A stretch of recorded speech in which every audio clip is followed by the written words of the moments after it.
Action Motorsport vous est présenté par la Capitale Assurance Générale, l'assureur québécois des motocyclistes. Et Motojournal, le magazine numéro 1 des motocyclistes québécois.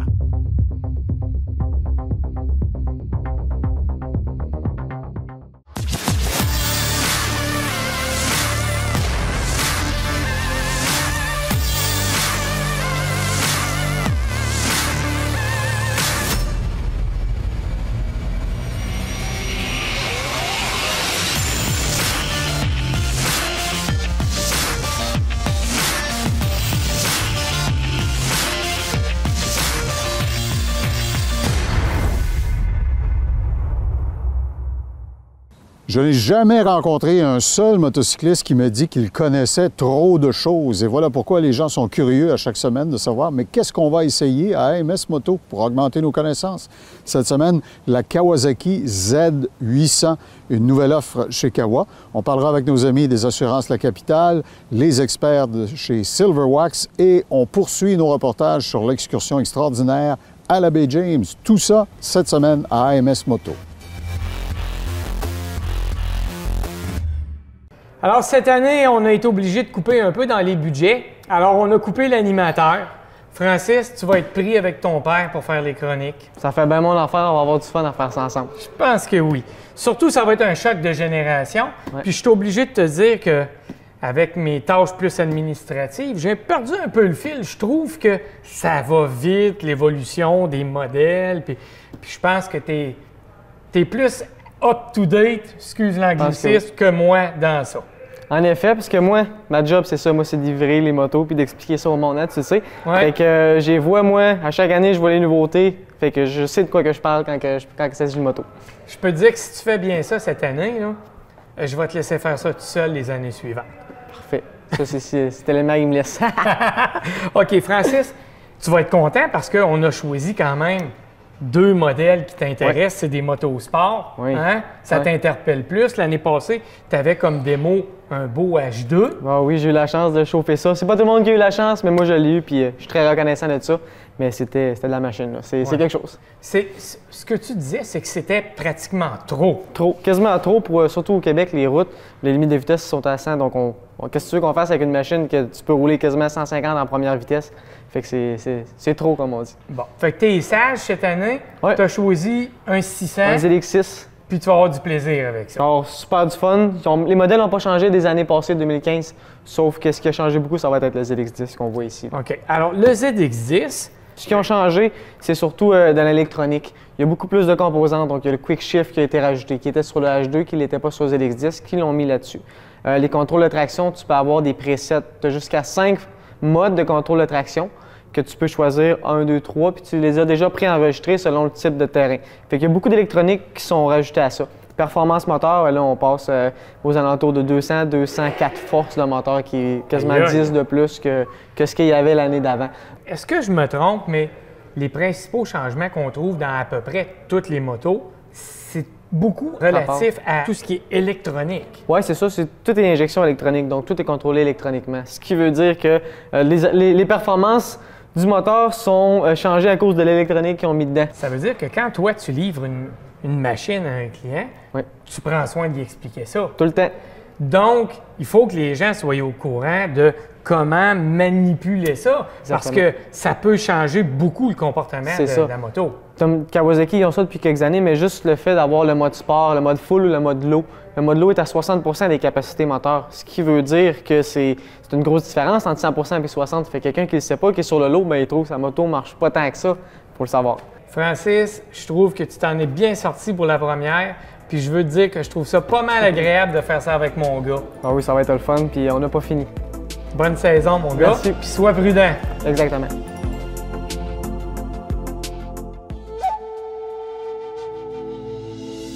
À AMS Moto cette saison, on fait la découverte de la route vers la baie James. Deux invités, Steven Pomerleau, directeur marketing Tourisme Baie James, et Iyu Ishii, et Dan Boucher, qui a fait l'expérience et qui nous en parle de façon presque poétique, parfois, vous allez voir. Si on se dirige vers la baie James, il y a les écogîtes de Matagami, ou lac Matagami. Du lac Matagami. Décris un peu, Steven, ce qu'on va trouver là-bas.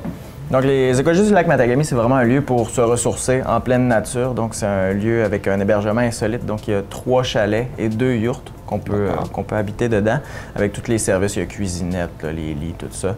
Puis le site est énergisé avec l'énergie solaire et éolienne. Donc, il y a 2 éoliennes, on les entend pas, donc il n'y a pas de problème avec ça.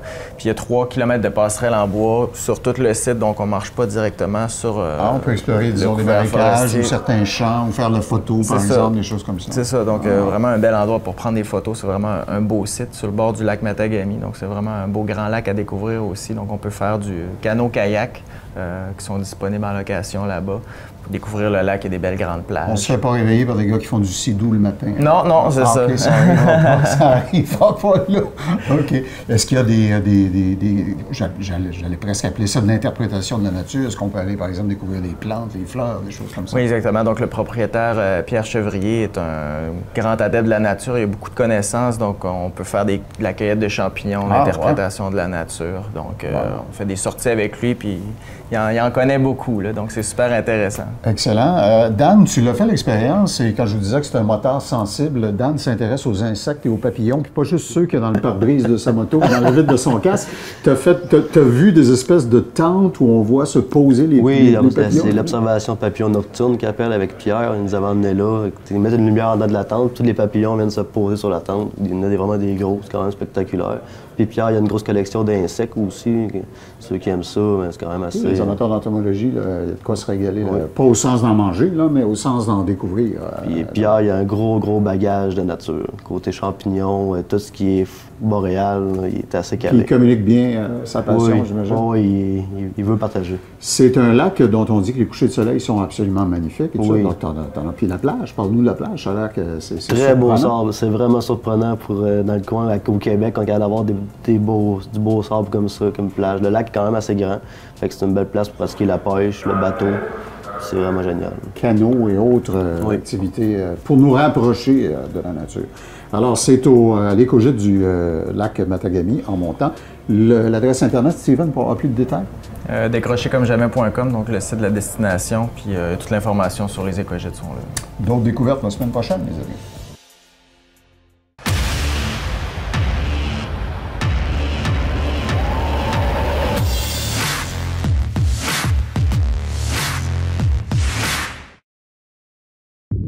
Attache Remorque Québec, transporteur officiel de AMS Moto.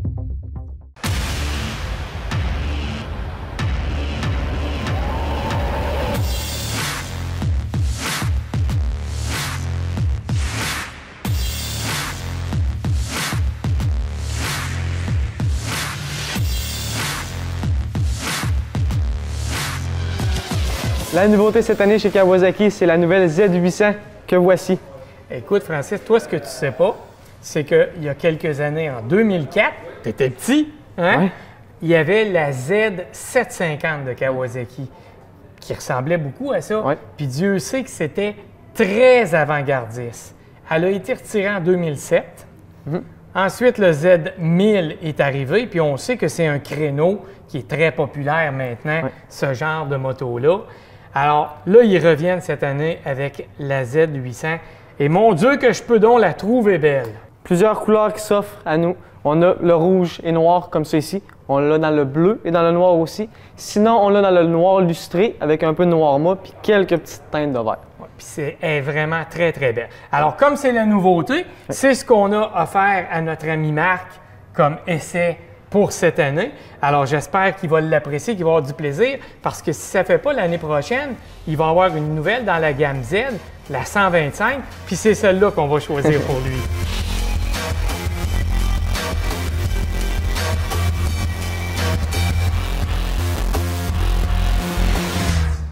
Il y a des merveilles technologiques qui ont besoin de rafraîchissement. Derrière nous, vous en avez une qui est bien connue et qui est l'objet d'un débat. Celle qui est devant nous, Marc, c'est une des motos dont les variantes européennes sont les plus populaires. Et nous, on vient d'obtenir, somme toute, quelque chose là, qui était très populaire sur le continent européen ces dernières années. Nous, c'est la première année qu'on l'a ici au Canada. C'est très populaire, comme tu dis, en Europe. C'est le modèle le plus vendu pour Kawasaki. C'est un modèle, justement, qui peut être pour les petites routes, l'autoroute, c'est amplement puissant. Et puis la position de conduite, c'est parfait là, pour passer une journée en selle, sans problème. Tu dis une journée en selle, je remarque tout de suite qu'il y a de la place pour le moment que pour seulement le pilote, mais je présume que ça, quoi, c'est optionnel, ça pourrait révéler un siège. Exactement. Normalement, de base, c'est une selle pour passagers. On voit qu'il y a des petits marche-pieds en arrière, pas de problème.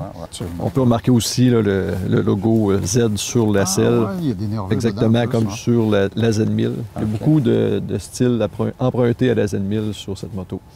Le carénage à l'avant est assez dépouillé. C'est exactement en ligne avec ce qu'on voit sur les modèles concurrents. C'est minimal. C'est très concurrentiel avec la GSX S750 qu'on a essayé l'année passée, l'ancienne Yamaha FZ8. Donc ces trois-là, c'était en 2013, nez à nez là, dans le marché de la moto dénudée. Yamaha a changé son fusil d'épaule en entrant avec le 3 cylindres, la MT-09 ou FZ-09 au Canada. Donc, ça a comme un peu brassé les cartes. C'est pas le même genre de moto. Celle-ci et la Suzuki se ressemblent beaucoup comparativement à la Yamaha qui est plus délinquante. Ah! Parle-nous un peu de la mécanique. Puis, la motorisation, c'est comme je disais tout à l'heure, moi personnellement, j'ai possédé une Z750 pendant 6 ans. C'est sensiblement la même motorisation, sauf qu'on est passé de 750 à 806 cc. Un peu plus de couple, un peu plus de puissance, oui, mais on a réussi à atténuer beaucoup de vibrations. C'est un moteur que je trouvais vibreux là, à certains régimes.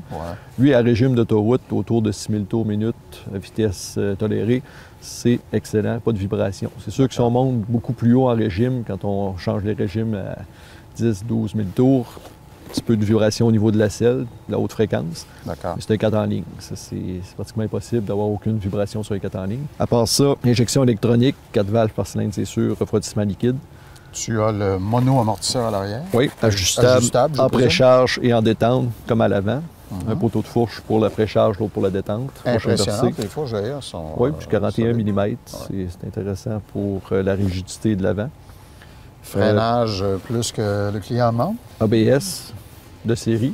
Ça, c'est un autre point positif pour la Z comparativement à la FZ09 qui n'a pas l'ABS. Bon, ben j'ai hâte de voir ce que Marc va en dire. Un essai qui sera sans doute révélateur. Je le rappelle, c'est l'une des motos les plus populaires sur le vieux continent.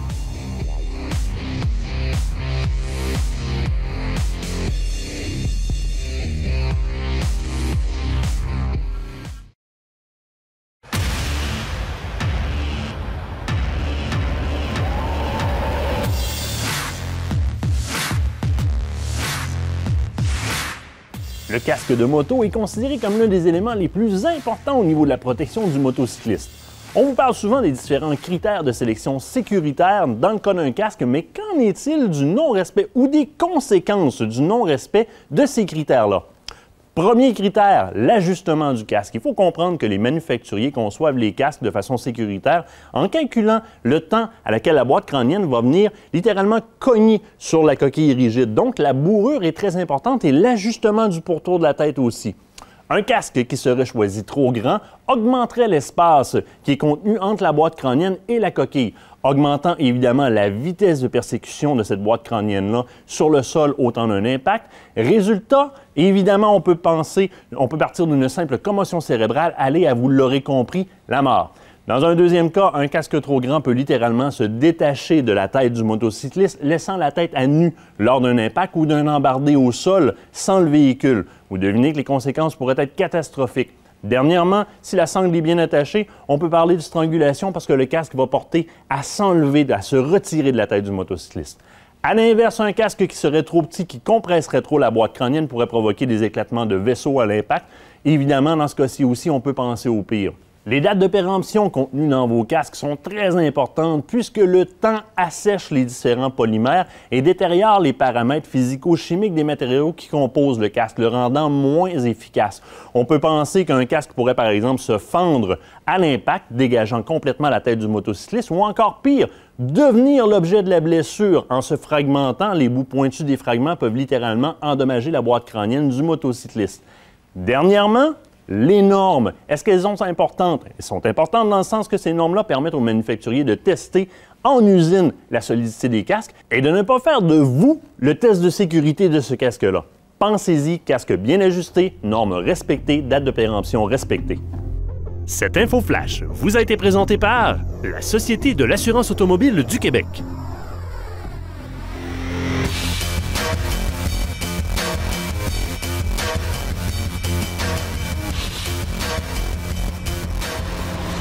Alors, vous avez vu les images, les joies d'une moto sportive sur des petites routes semi-campagne. Marc, la Kawasaki Z800, tes impressions? C'est un peu un retour en arrière pour moi. Comme je disais tout à l'heure, j'ai possédé une Z750, donc je m'attendais pas mal au comportement moteur. Le défaut qui était souvent reproché à la Z800, c'est son poids. À 231 kg tout plein fait, c'est pas un poids plume. Mais je dirais que tout comme moi, elle le porte très bien, surtout bas. Le couple qui est très bas. Donc, on n'a pas besoin là, de faire patiner l'embrayage. On laisse aller là, en première sans problème.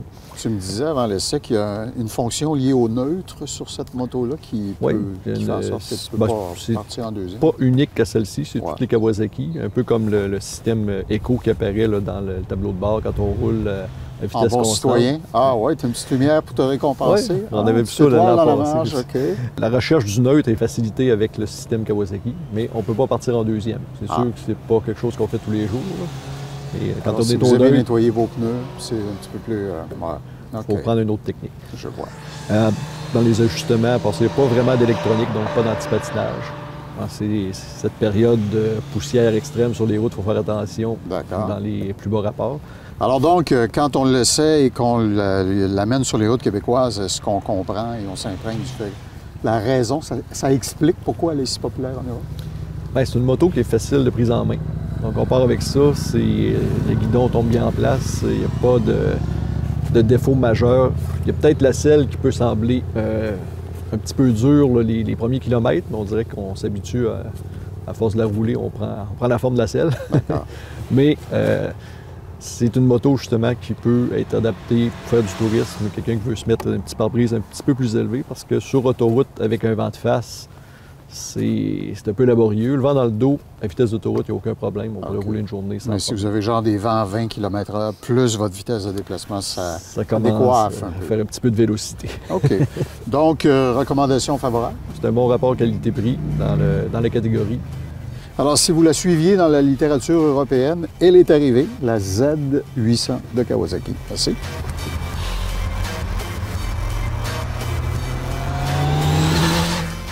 L'essai de la semaine vous a été présenté par RPM Rive-Sud. C'est pour la vie. Sur une moto, Richard, il ne peut jamais y avoir trop de chrome. On aime le chrome, mais que c'est l'orage d'entretenir ça. Oui, le chrome, hein, il faut l'entretenir parce que ça ne se corrige pas. Il faut savoir au départ s'il y a des graphings, des choses comme ça. Peu importe la pâte qu'on va avoir, ça ne se fait pas. Fait qu'il faut avoir un produit qui va, au départ, lui redonner sa brillance. Dans le produit qu'on a développé, nous autres, ça donne de la brillance. Ça va le protéger et ça va aussi le nettoyer. Parce que le chrome, souvent, va être porté à s'encrasser, puis là, il va être porté à changer de couleur tranquillement. Il ne faut pas se cacher du chrome, tu y touches avec tes doigts un petit peu, tu as une marque. Un peu d'huile, exactement. Fait qu'avec le produit qu'on a, les doigts ne marquent pas, tu peux y toucher et l'eau va perler, même sur le chrome, ce qui n'est pas habituel. Normalement, ça va couler, mais avec le protecteur qu'il y a à l'intérieur, ça va parler. Est-ce que c'est difficile l'application? Vraiment simple. Tout ce qu'on a à faire, on prend le produit, on le vaporise sur le chrome, on l'étend. Même s'il y en a sur sa peinture... Pas de danger sur les surfaces périphériques, non? Pas du tout, ça pourrait être sur la vitre. Tout ce qu'on a à faire, c'est qu'on le prend, on l'étend sur le chrome parce qu'il faut le laisser adhérer au chrome. Ça sent bon, en plus. On laisse sécher. 15 secondes, c'est tout ce qu'on a à faire. Il perle un petit peu, c'est ça, on voit qu'il agit. On le voit là, qu'il est en train de se placer tranquillement. Là, il va vraiment aller adhérer au chrome. Puis, la minute qu'il a commencé à sécher, même là, il est prêt. Oui, je le vois. Tout ce que j'ai à faire. Petit frottage. Puis si on regarde aussi les plastiques en partant, tout ce qui est plastique non peint, il va tout le rénover au complet. On peut faire les pédales, on peut faire des plastiques sur la moto avec ça, même si c'est fait pour les chromes. Fréquence d'utilisation? Au besoin, parce que ça protège. C'est certain que c'est pas comme un scellant peinture. Par contre, du chrome, ceux qui ont du chrome, normalement, ils aiment frotter leur machine. On a tout pareil. C'est spectaculaire. Faut que je me rase, moi. Je vois ça ici, c'est un vrai miroir. Ce volet esthétique vous a été présenté par les produits Silverwax. Silverwax, des produits de haute qualité conçus, fabriqués et testés au Québec.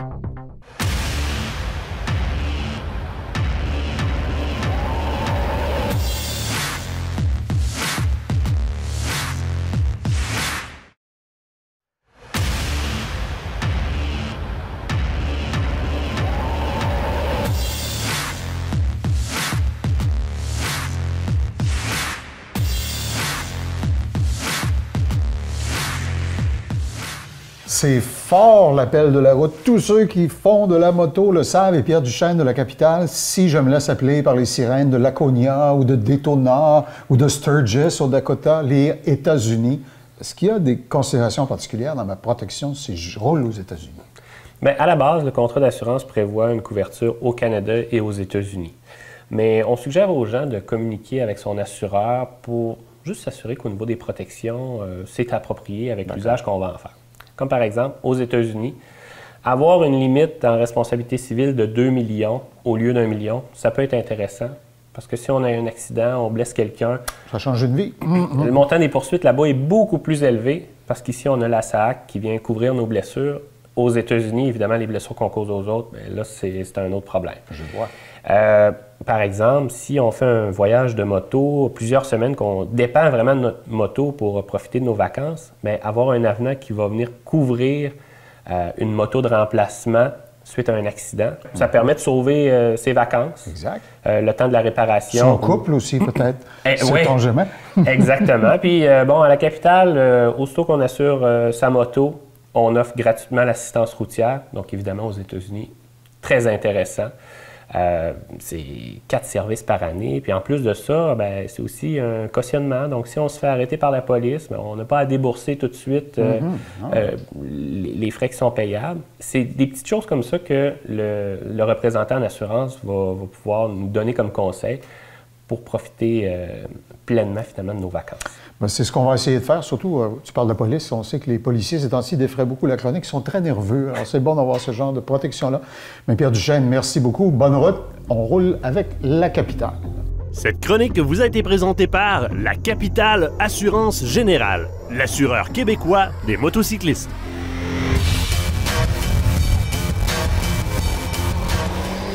Alors, cette semaine, on va répondre à une question qu'on se fait poser souvent, nous, ici, à l'atelier mécanique, soit par téléphone ou les gens arrêtent tout simplement en moto. C'est la pression d'air qu'on doit mettre dans les pneus de moto. Chaque moto est différente. Alors, le pneu avant et le pneu arrière aussi est différent. Dans le manuel du propriétaire, on trouve des informations, mais on ne l'a pas tout le temps sous la main, le manuel du propriétaire. Alors, sur les motos custom, on peut retrouver la pression d'air sur une étiquette qui est sur le frame.